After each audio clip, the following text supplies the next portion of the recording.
Dobrý deň, pán Kotleba. Práve ste predstavovali kandidátnu listinu pre voľby do Európskeho parlamentu. Môžete mi povedať, aké sú vaše motivácie kandidovať? Dobrý deň, prajem. Tak áno, predstavili sme kandidátku do Európskeho parlamentu, respektíve do volieb.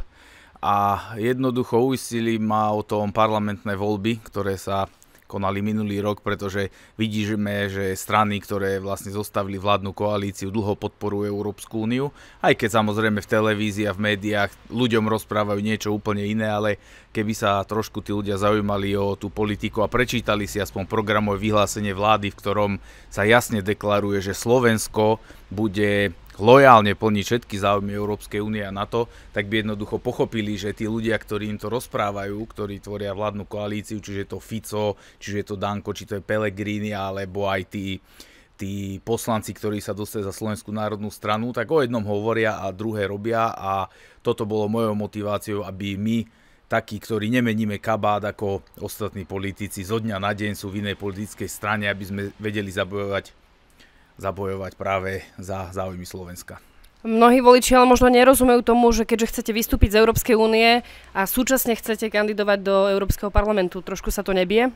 Snažím sa to ľuďom vysvetľovať, aby práve išli voliť do toho Európskeho parlamentu, pretože ľudia síce vravia, že nenávidia Európsku úniu, na čo ideme do Európskeho parlamentu alebo do volieb do Európskeho parlamentu, lenže ľudia si musia uvedomiť to, že Európska únia už dávno nie je hospodárskym paktom, ale je paktom politickým a práve na úrovni Europarlamentu sa rozhoduje o mnohých veciach, ktoré sa na Slovensku dejú. A toto ľudia musia jednoducho pochopiť. Darmo, že oni niečo nechcú zlé, čo je z Európskej únie, ale jednoducho sa musia prispôsobiť, lebo vlády, ktoré tu boli už od toho 93.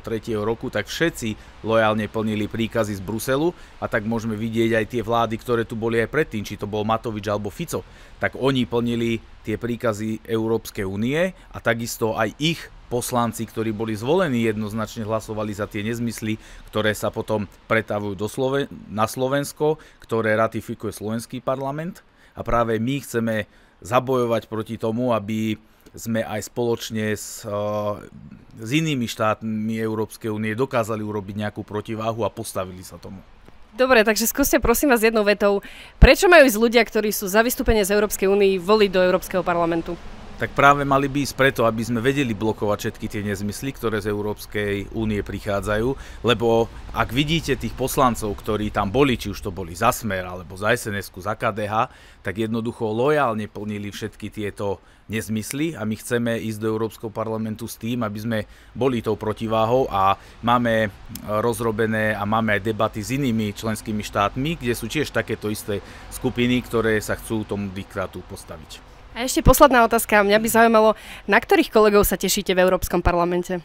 Ak by Pán Boh dal a dostali by sme sa do toho Európskeho parlamentu, tak neviem si to veľmi predstaviť, pretože keď som analyzoval tie kandidátne listiny politických strán a keď som videl napríklad takú Moniku Beňovú, ktorá bojovala proti Slovensku zubami nechtami, tak zrazu ide zachraňovať Slovensko.